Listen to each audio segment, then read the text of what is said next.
Rebel Moon Part 2, Scargiver, is a 2024 American sci-fi opera film directed by Zack Snyder.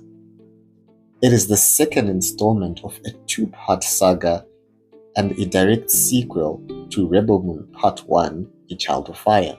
The movie made its Netflix premiere on 19 April 2024. Korra and her band of warriors are what stand between survival and annihilation of the farming settlement of Veld as they face down a threat from the Mother World's Imperium forces. But good. The cinematography is on point, turning an idyllic harvesting of crops into a poetic canvas, then swelling it into heart-stopping action sequences, and of course, some slow-motion scenes that are part of a Zack Snyder production. The movie is 2 hours long, but the pacing doesn't drag unnecessarily, unlike the previous movie, which was teeming with side quest type missions as Korra recruited her army in a world-hopping tour.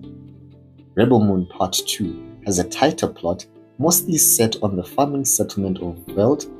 Naturally, if war is coming, they'll first farm. Makes sense?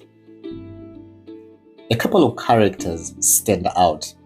Korra, naturally as the lead, General Titus as the leader, Nobel, the villain you will absolutely love to hate because he is so good at being the bad guy. You don't need to watch a recap or rewatch the previous one to watch the sequel, as it's pretty much straightforward, picking up where it left off, but gives you enough to work on and some subtle pointers in case you forgot who's who and what's what. The bad.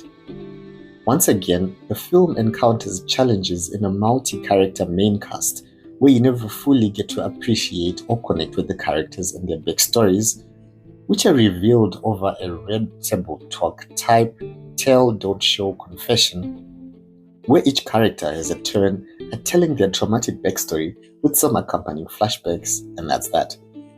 I could never remember their names except for maybe General Titus, Nemesis, and of course Korra. 3 out of 6, I think.